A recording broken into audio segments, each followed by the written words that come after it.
Doctor Bennett എന്ന സിനിമയിലെ നായിക ആയിഷയാണ് നമ്മുടെ കൂടെ ഉള്ളത്. നമുക്ക് സ്വാഗതം ചെയ്യാം. ആയിഷ, ഹായ്. എന്താണ് ഡോക്ടർ ബെന്നറ്റിൽ ഒരു പോലീസ് ഓഫീസറാണോ? അതെ. എന്താണ് ഇതിന്റെ ഒരു ക്യാരക്ടർ, എത്രമാത്രം സ്ട്രോങ് ആണ്? ആക്ച്വലി ലൈക്ക് ഈ കഥ വളരെ വ്യത്യാസമായിട്ട് ചെയ്തിട്ടുള്ള ഒരു കഥയാണ്. നമ്മൾ യൂഷ്വലായിട്ട് കാണുന്ന റിവെഞ്ച് സ്റ്റോറി പോലെ അല്ലാണ്ട് കുറച്ച് ഡിഫറെന്റ് ആയിട്ടുള്ള സ്റ്റൈലിൽ എടുത്തിട്ടുള്ളതാണ്.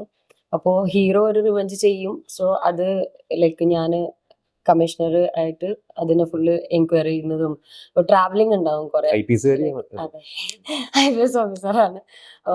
കേസ് അന്വേഷിക്കുക കൊള്ള. അപ്പോൾ കേസ് അന്വേഷിച്ച് കണ്ടുപിടിക്കുക അല്ലെങ്കിൽ അങ്ങനത്തെ ഒന്നല്ല. അതായത് അന്വേഷിക്കുമ്പോ തന്നെ മനസ്സിലായി ഇത് ഒന്നും ചെയ്യാൻ പറ്റത്തില്ല നമ്മളെ കൊണ്ട് എന്നുള്ള പോലെ ഒരു ഇതില് വരും. ഹെൽപ്ലെസ് ആവും, പോലീസുകാരും ഹെൽപ്ലെസ് ആയിട്ടുള്ള ഒരു പോയിന്റ് വരും. അങ്ങനത്തെ ഒരു സ്റ്റോറി ലൈൻ ആണ് ഇതിന്റെ. ബട്ട് എന്നാലും എന്തുകൊണ്ട് ഇതിങ്ങനെ നടന്നു, ഇതിനെന്താണ് റീസൺ, ഇതൊക്കെ റിവീൽ ആവുക കൊള്ളക്ക് ഈ അന്വേഷണം കൊണ്ടായിരിക്കും. സോ അതുകൊണ്ട് തന്നെ മൂവിയിൽ ഏറ്റവും നല്ല ഇമ്പോർട്ടന്റ് ഉള്ള ഒരു ക്യാരക്ടറാണ്.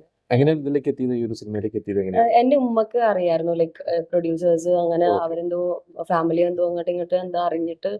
ഇപ്പോ ഞാന് ഇവിടെ തമിഴിലുണ്ടല്ലോ, ഞാനൊരു ഓൾമോസ്റ്റ് ഒരു 9 years അടുത്തായി ഇൻഡസ്ട്രിയിൽ ഇപ്പോ. അപ്പോ ഉമ്മന്റെ മോള് ആക്ട്രസ് ആണെന്ന് അറിഞ്ഞ അവര് ഞാൻ കാസർഗോഡാണ്. എനിക്ക് തോന്നുന്നു കാസർഗോഡാണ്. അപ്പൊ അഭിനയം ഇതിലോട്ട് വന്നത് എങ്ങനെയാണ്? ഈ ഫീൽഡിലോട്ട് മോഡലിംഗിലൂടെയാണോ വന്നത്? ഇല്ല, ഞാൻ വളരെ അൺഎക്സ്പെക്ടഡ് ആയിട്ട് മീഡിയയിൽ എനിക്ക് ഒരാളാണ്. ഞാൻ ചെന്നൈയിൽ പഠിക്കാൻ പോയതാണ്. അപ്പൊ പഠിച്ചുകൊണ്ടിരിക്കുമ്പോ അവിടെ കുറച്ച് എത്ര സിനിമകൾ ചെയ്തു? ഇപ്പോ തമിഴില് എനിക്ക് തോന്നുന്നു 4 5 തമിഴില് ചെയ്തു. പിന്നെ കന്നഡത്തിൽ ഒരെണ്ണം, തെലുങ്കിൽ ഒരെണ്ണം, മലയാളത്തിൽ. ഓക്കെ. അപ്പൊ എന്താ പറയാ, നമ്മള് സൗത്ത് ഇന്ത്യയിലെ എല്ലാ ഭാഷയിലും ഫസ്റ്റ് അഭിനയിച്ച സിനിമ ഏതായിരുന്നു? ഫസ്റ്റ് അഭിനയിച്ച സിനിമയായിട്ട് പിന്നെ റാംബോ എന്ന് പറയുന്ന തമിഴ് സിനിമയാണ്. അത് റിലീസ് ആയിട്ടുണ്ട്. പക്ഷെ അതില് ഞാന് നെഗറ്റീവ് ലീഡ് ആയിട്ടാണ് ചെയ്തിരിക്കുന്നത്. നമ്മുടെ രഞ്ജിത്ത് ഇല്ലേ, നമ്മുടെ കൽബ് ഇല്ലേ, ആ മൂവിന്റെ പേര്, അതിലെ രഞ്ജിത്ത് ഇല്ലേ, പുള്ളിക്കാരന് പേരായിട്ടായിരുന്നു ചെയ്തിരിക്കുന്നത്.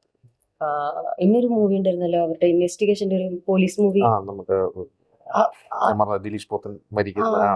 അതാണ് ആക്ച്വലി മെയിൻ ആയിട്ട്. അത് അപ്പോ നമ്മള് പറഞ്ഞോണ്ടിരുന്നത് ഈ സീരിയൽ എന്റെ ഹീറോ ആണ് എന്നൊക്കെ പറഞ്ഞു. പുള്ളിക്കാരന് പേരായിട്ട്.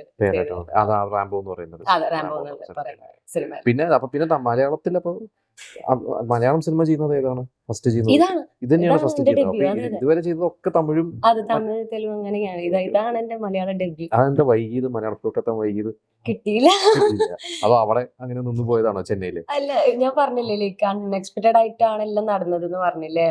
സോ അതുകൊണ്ട് പോയി അപ്രോച്ച് ചെയ്യാനോ തേടാനോ അങ്ങനെ ഒരു നോളജ് ഇല്ല എനിക്ക്. ആക്ച്വലി സിനിമയായിട്ട് ഒരു ബന്ധമുള്ള ഒരു ബാക്ക്ഗ്രൗണ്ട് ഒന്നുമില്ല. പക്ഷെ ചെന്നൈയിൽ പഠിക്കാൻ പോയി അങ്ങനെ അൺഎക്സ്പെക്ടഡ് ആയിട്ട് ഫ്രണ്ട്സ് ഇങ്ങനെ ഒരു റാൻഡം ഒരു ഡേയിൽ വന്നിട്ട് ഇവിടെ ഇങ്ങനെ ഒരു ഷോന്റെ ഷൂട്ട് ഉണ്ട്, പോയാലോ?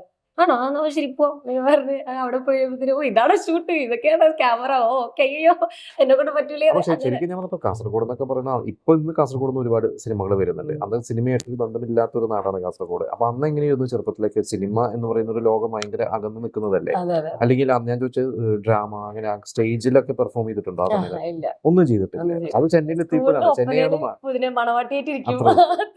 ചെന്നൈയാണ് മാറ്റിയെടുത്തത്. ചെന്നൈയിലെ ജീവിതമാണ്. ഞാൻ എന്താ പറയാ, ടോട്ടലി ഡിഫറെന്റ് പേഴ്സൺ ആയിരുന്നു. ഇത്രയും ഓപ്പൺ അപ്പോ അങ്ങനത്തെ ഒരാളായിരുന്നില്ല. വളരെ സെറ്റിൽഡ്, ഭയങ്കര ഓർത്തഡോക്സ് ആയിട്ടുള്ള ഒരാളായിരുന്നു. ചെന്നൈ ഭയങ്കരമായിട്ട് മാറ്റി എന്നെ.